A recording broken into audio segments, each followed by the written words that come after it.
कोण होतीस तू, काय झालीस तूचा एक धमाकेदार प्रोमो आता आला आहे. तर ह्या प्रोमोप्रमाणे धर्माधिकाऱ्यांच्या घरी आता माधवी आणि अमृता आलेल्या असतात. तर आता सुलक्षणा अमृताकडे बघतच बसते आणि तिच्या चेहऱ्याला हात लावते आणि माया करते आणि म्हणते की आज तुझ्या अमृताला यशसाठी मागणी घालतेय मी, असं म्हणते आता सुलक्षणा माधवीला. तर मग आता माधवी म्हणते यशचं पण तुझ्या दुसरा मुलगा उदयसारखं दुसऱ्या कुठल्या मुलीवर प्रेम असलं तर, असं म्हणते आता माधवी सुलक्षणाला. तर आता सुलक्षणा मात्र आश्चर्य होऊन बघते आता माधवीकडे. कारण हे तर होऊच शकतं ना, कारण एकदा सुलक्षणाने ती चूक केलेलीच आहे. कारण उदयचं लग्न पण माधवीच्या मोठ्या मुलगीसोबत ठरलेलं असतं, म्हणजेच साधनासोबत. आणि उदय मात्र तिच्यासोबत लग्न करूनच घेत नाही. तो गावी जाऊन कावेरीशी लग्न करतो आणि उदयनी रिजेक्ट केल्यामुळे साधनाने आपलं आयुष्य संपवलेलं असतं. त्यामुळे आता माधवीला खूप भीती वाटत असते या गोष्टीची. मात्र अमृता खूप खुश असते या गोष्टीने. कारण अमृताला यश खूप जास्त आवडत असतो. आजच्या पण एपिसोडमध्ये तुम्ही पाहिला असेल प्रेक्षक हो, की अमृताने कसा यशचा हात कच्च पकडला होता ते. मात्र दुसरीकडे यशच्या मनात आता कावेरीच असते आणि तो कालच्या एपिसोडमध्ये म्हटलाही आहे आय लव्ह हर म्हणून. तर आता ह्यावेळी पण सुलक्षणा तोंडावरच पडणार आहे, पण यावेळेला खूप मोठ्या प्रमाणात. आणि बहुतेक ह्याचा फायदा यमुना घेईल असं वाटतंय. तुम्हाला काय वाटतंय प्रेक्षक हो, तुम्हीही कळवा.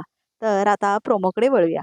तर आता इथे कावेरी विद्याला म्हणते, विद्याताई प्रेमात पडल्यावर कसं वाटतं, असं म्हणते आता कावेरी विद्याला. बहुतेक आता कावेरीलाही यश बरोबर प्रेम झालेलं असतं. तर आता विद्या आश्चर्याने म्हणते, तुम्ही हा प्रश्न मला का विचारताय वहिनी म्हणून. तर आता बघा प्रेक्षक हो, कावेरीच्या पण मनात आता यश असतो. कारण काल जेव्हा तिला कळलं आहे ना तो वाय लिहिलेल्या रुमालाबद्दल, तर तेव्हापासून आता कावेरीला कळलेलं आहे की तिला दरवेळेला मदत करणारा माणूस दुसरा तिसरा कोणी नसून यशच होता म्हणून. आणि आता कावेरीला हे सुद्धा माहीत आहे की यशला हे पण माहिती आहे की कावेरी त्याची वहिनी नाही आहे म्हणून. आणि तरीही त्याने तिची तेवढी मदत केली, त्यामुळे आता कावेरीला प्रेम होणं साहजिकच आहे. तर आता कावेरी पण प्रेमात बुडालेली आहे. पण प्रेक्षक हो, बहुतेक कावेरी आपलं प्रेम व्यक्त करणार नाही. कारण तिला माहीत झालेलं असतं की सुलक्षणा तिचा कधीच स्वीकार करणार नाही म्हणून. आणि सुलक्षणाला खूप जास्त महत्त्व देते ना कावेरी. त्यामुळे खूप मोठा प्रॉब्लेम होणार आहे हा आता कावेरीसाठी.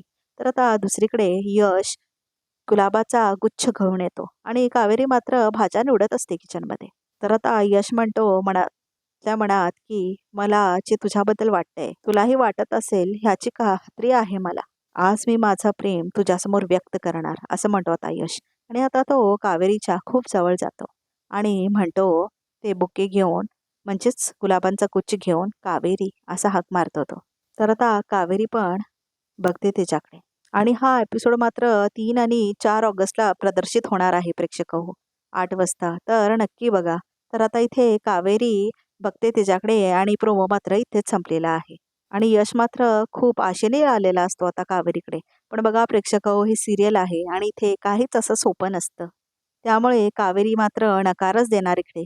जर तिने होकार दिला तर खूपच छान आहे, मजाच येईल बघायला. पण बहुतेक नकारच देईल ती. आणि ती बहुतेक दूर जाण्याचा प्रयत्नही करेल यशपासून. मात्र तिकडे आता अमृता ही विलनिश वाटते. बदला घेण्यासाठी ती बहुतेक धर्माधिकाऱ्यांच्या घरी यायचं असेल तिला.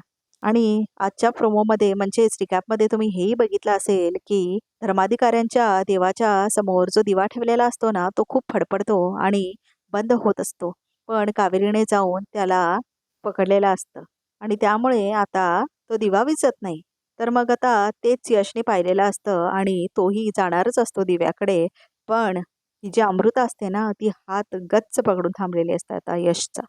तर आता हे लग्न पहिला मकरंदने त्रास केला निशासोबत, म्हणजेच मंदारने. आणि आता हा नवीन ट्रॅक चालू झाला आहे जिथे आता आपल्याला लव्ह ट्रँगल बघायला मिळणार आहे. तर हे लव्ह ट्रँगल असणार आहे कावेरी, यश आणि अमृतामध्ये. आणि माधवी जिला पहिल्या उदयपासून एवढा मोठा धक्का मिळालेला आहे, तर त्या बाईचं काय रिएक्शन होईल जेव्हा तिला कळेल की कावेरी आणि यशचा प्रेमसंबंध आहे म्हणून. आणि सुलक्षणाला हे कधी कळणार की कावेरी ही तिची सून नसून ती तिच्या सुनेची घट्ट मैत्रीण असते म्हणून. कारण तिला तर असंच वाटणार की वहिनी आणि दिरामध्ये कसं काय प्रेम घडलं म्हणून. आणि प्रेक्षक खूप घाण पण वाटणार आहे या सगळ्या घरातल्या लोकांना, कारण वहिनी आणि दीर ह्याचं असं नातं कोण इमॅजिन पण नाही करणार. तर ह्याच गोष्टीचा आता सुलक्षणाच्या मैत्रिणी, पाहुणे सगळेजण ह्याच्याचबद्दल बोलणार आणि सुलक्षणाला मात्र ह्या गोष्टीचा त्रास होणार. असं सगळं दाखवतील बहुतेक, असं वाटतंय प्रेक्षकाहो. तुम्हाला काय वाटतंय कमेंट करून नक्की कळवा. आणि मग असल्या सगळ्या गोष्टी चालू झाल्यामुळे सुलक्षणाला खूप त्रास होणार आणि सुलक्षणा मात्र काही न करताच एवढा चिडते आता कावेरीवर, खालीपणा दाखवते तिला. पण आता हे कळल्यावर की यश तिचा आवडता मुलगा त्याने सुद्धा कावेरीसोबत लग्न करायचं ठरवलंय, तिच्या तो प्रेमात आहे, हे कळल्यावर तिची काय अवस्था होईल आणि ती यासोबत काय करेल आणि कावेरीसोबत काय करेल, हे खूप इंटरेस्टिंग असणार आहे. आणि ह्या सगळ्यामध्ये चिकूचं काय होईल हे पण बघण्यासारखं होणार आहे. आणि अमृता ही जी परमनंट विलन म्हणून एंट्री झालेली आहे काय, ती फक्त सिक्वेलसाठी आलेली आहे की जोपर्यंत कावेरी आणि यशचं लग्न होत नाही तोपर्यंत. पण मला असं वाटतंय की आता थोडे दिवस हिला विलन म्हणून दाखवणार अमृताला, तोपर्यंत मंदार सुटणार जेलमधून आणि मग तो परत येणार विलन म्हणून. त्यामुळे एक 2 विलन्स ठेवलेले असणार या सिरियलमध्ये. आणि सुलक्षणा तर काय, ती पण विलन सारखीच आहे, कावेरीसोबत चांगलं वागतच नाही आणि यशला पण हवे तशी पनिशमेंट देते. पण यमुनाला काहीच वळण नाही, काहीच शिकवलेलं नाही आहे ह्या सुलक्षणाने.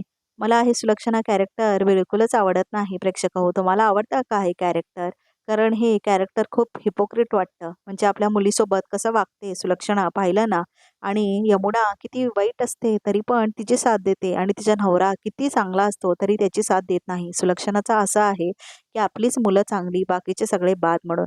आणि उदयच्या केसमध्ये मला वाटत होतं की उदय पळून जाऊन लग्न केलं आहे असं वगैरे काहीतरी असेल म्हणून. पण सुलक्षणाला तो पळून जाऊन लग्न केलेलं याचं दुःख नव्हतं. पण तिला दुःख ह्या गोष्टीचं होतं कारण तिची मैत्रीण माधवी ही दुखावली गेली होती म्हणून.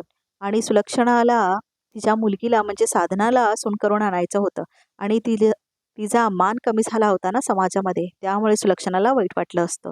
सुलक्षणा अशी व्यक्ती आहे जिला समाजामध्ये खूप मान पाहिजे असतो. ती खूप अशी व्यक्ती आहे जिला पुढे पुढे करायला आवडतं आणि देवधर्म करायला खूप आवडतं. पण ती बाई कुणासोबतही चांगलं वागतच नाही. तुम्ही हा सिरियल पाहिला असेल तर. चांगल्या लोकांशी कधीही चांगली वागलेली नाही आहे सुलक्षणा पुऱ्या सिरियलमध्ये. पौर्णिमा असू देत किंवा ती यमुना असू देत किंवा मंदार मकरंद जो आहे तो असू देत किंवा ही माधवी असू देत, या सगळ्यांबरोबर ती खूप चांगली वागणार. पण जी लोकं चांगली आहेत, यश आहे, कावेरी आहे आणि विद्याला तर ती काही रिस्पेक्ट देतच नाही. तर त्यामुळे यश आणि बरोबर तर अजिबातच चांगली वागत नसते आता सुलक्षणा. त्यामुळे सुलक्षणा कॅरेक्टर जरा खूपच बावळट पण दाखवलंय. तर प्रेक्षकाहो, 3 आणि 4 ऑगस्टला हा एपिसोड नक्की बघा आणि ह्या चॅनलला नक्की सबस्क्राईब करा आणि पुढे अपडेटसाठी ह्या चॅनलला नक्की सबस्क्राईब करा, लाईक करा, शेअर करा, कमेंट करा आणि काय फीडबॅक असतील तर तेही आम्हाला कळवा. आम्ही नक्की ते बदलण्याचा प्रयत्न करू. आणि आता प्रोमोसुद्धा इथेच संपतो.